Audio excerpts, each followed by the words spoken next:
আসসালামু আলাইকুম। আমন্ত্রণ জানাচ্ছি আমার আজকের পর্বে। সকাল বা বিকেলের নাস্তার মেনুতে থাকে ডিম। আজকে আপনাদের জন্য ডিম দিয়ে ঝটপট তৈরি করা যায় এমন একটা রেসিপি শেয়ার করব।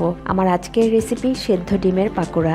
ডিমের পাকোড়া বানানোর জন্য এখানে আমি সেদ্ধ ডিম নিয়েছি 3টা। আর এই পাকোড়াগুলো বানানোর জন্য ডিমগুলোকে খুব ভালো করে সেদ্ধ করে নিতে হবে। আমি এখানে একটা ডিমকে 4 ভাগ করে নিচ্ছি। আপনারা চাইলে একটু বড় রেখে একটা ডিমকে 2 ভাগ করেও নিতে পারেন। আমার সবগুলো ডিম কাটা হয়ে গেছে। এবার আমি ডিমগুলো একটা বাটিতে নিয়ে নিচ্ছি।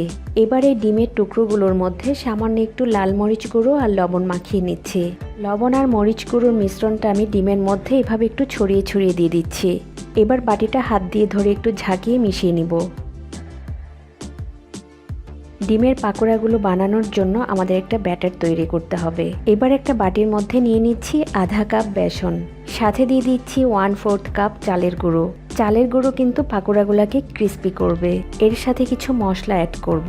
এখানে নিয়েছি লাল মরিচ গুঁড়া আধা চা চামচ, হলুদের গুঁড়া নিয়েছি 1/4 চা চামচ, ভাজা জিরার গুঁড়া নিয়েছি আধা চা চামচ, গরম মশলা গুঁড়া নিয়েছি আধা চা চামচ, আর সাথে নিয়েছি স্বাদ মতো লবণ। এবার একটা চামচ দিয়ে সবকিছু খুব ভালো করে নেড়েচেড়ে মিশিয়ে নিতে হবে। আর সাথে দিয়েছি 1 চা চামচ আদা রসুন বাটা, যেটা আমার স্কিপ হয়ে গেছে। আপনারা চাইলে এই মিশ্রণটার মধ্যে সামান্য একটু বেকিং পাউডার বা বেকিং সোডা দিতে পারেন। আমি এখানে কিছুই দিব না।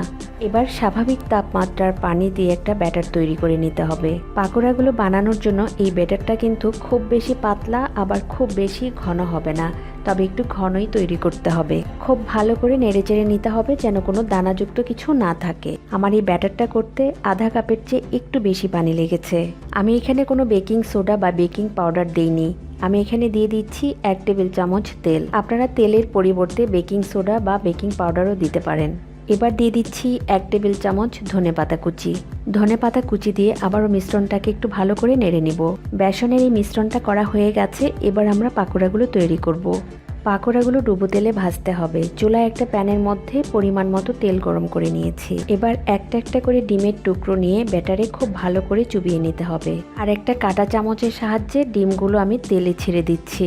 আমি আমার কাজটাকে সহজ করার জন্য একটা কাঁটা চামচ ব্যবহার করছি। আপনারা চাইলে হাত দিয়েও দিতে পারেন।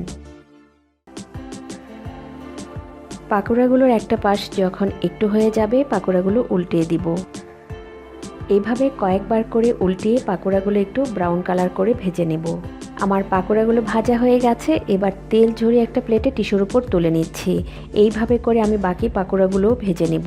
আমার পাকোড়াগুলো ভাজা হয়ে গেছে। আপনারা যে কোনো ধরনের সস দিয়ে পাকোড়াগুলো পরিবেশন করতে পারেন।